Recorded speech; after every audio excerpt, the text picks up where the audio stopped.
Pack of cigarettes, please. It's not enough.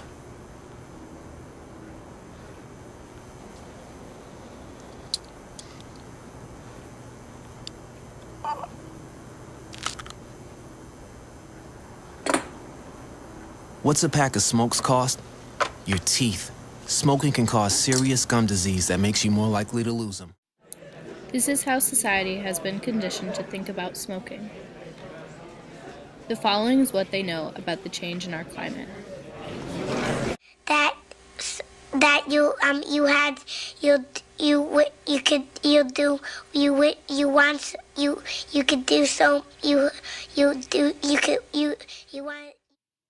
Why do we know so much more about our body's health and not our Earth's?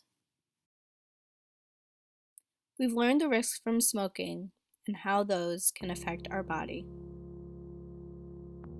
Smoking causes lung cancer, deteriorates and destroys your teeth, prematurely ages your skin, shortens your lifespan, has an effect on those around you through second and third hand smoke, and has an extremely high risk for addiction.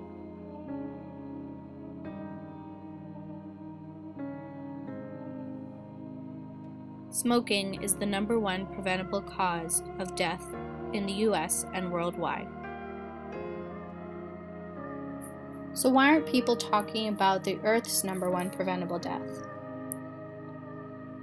Our society has become extremely fixated on advertising against smoking, but why aren't we advertising in promotion of climate change? The two are extremely similar. The effect smoking cigarettes has on the body is almost identical to how carbon emissions affect our Earth. A White House report that says global warming threatens every part of the U.S. This isn't something in the distant future. Climate change is already affecting us now.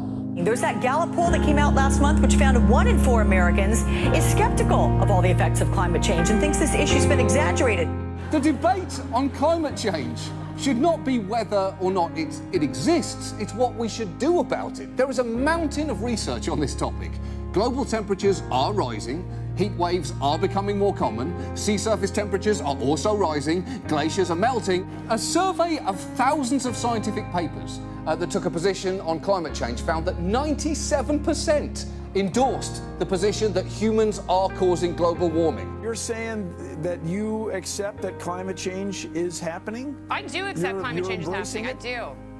Oh, good. But Well, I cool. don't This is know a the big step. extent to which human beings are causing it, and if we curtail our behavior drastically, if it's going to make enough of a change.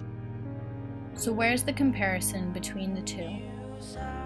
We know that humans are the main cause of global warming and have the most control over changing it.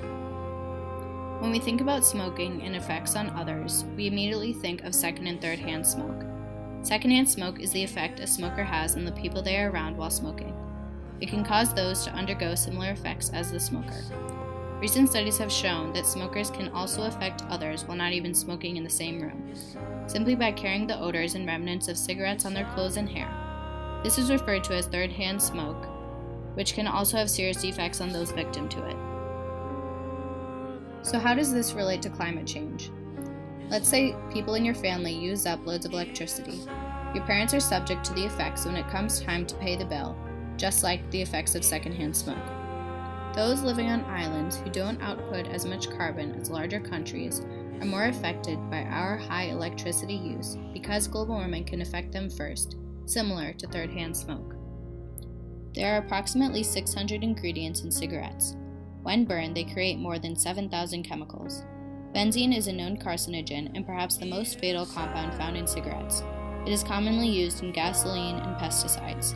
Smoking causes almost half of benzene exposure.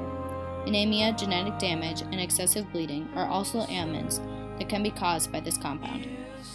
Coal is the dirtiest fossil fuel burned.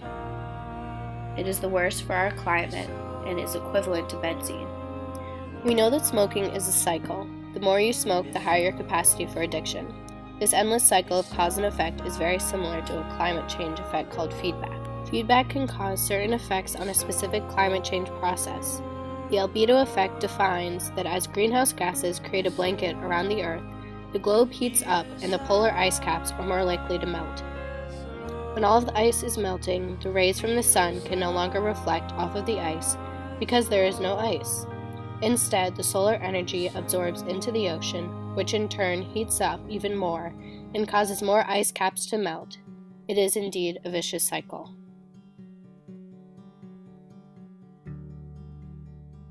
Our society has continuously made accessing cigarettes more difficult. In New York City, the age restriction has risen from 18 to 21 years old.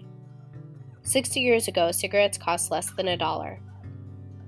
Now, they are selling at a rate of $14 a pack. Government-implemented taxes on cigarettes have discouraged people from paying up. This process of taxing cigarettes is strategically similar to that of the carbon tax. The carbon tax works by making pollution companies pay a certain amount of money for every ton of carbon that they emit into the atmosphere. The taxation would slowly increase over time, making it more and more expensive to pollute. Whether people choose to smoke or pollute, despite the taxes now, can seriously hurt their pockets. In the case of climate change, they continue hurting everyone on Earth. Perhaps by comparing climate change to smoking, we're simplifying the problem. 65 years ago, people, even doctors, didn't believe smoking could be harmful. Even when they were told that it was, they were in denial. Tobacco companies did everything in their power to create skeptics and keep cigarettes on the market. Now, in the 21st century, people know that smoking is bad for your body. Perhaps the same can be said for climate change and global warming. Vilifying pollution companies can be achieved if tobacco companies have been vilified. The example of smoking offers hope that with time, skepticism can be diminished and action can be taken. As a society, we have done it once before, and there should be no reason that we cannot do it again. We're addicted to behavior that is making us sick. We're addicted to fossil fuels and the lifestyle their burning makes possible. We can't conceive of giving them up, even though we know they're destroying our habitat. We think of ourselves as invincible and eternal, nestled comfortably in our buildings of glass and concrete and stone. It's time to take action. We need to stop wasting our time trying to convince people that our Earth is getting hotter, because we know it is. We need to start figuring out a solution, to switch gears, to save our planet.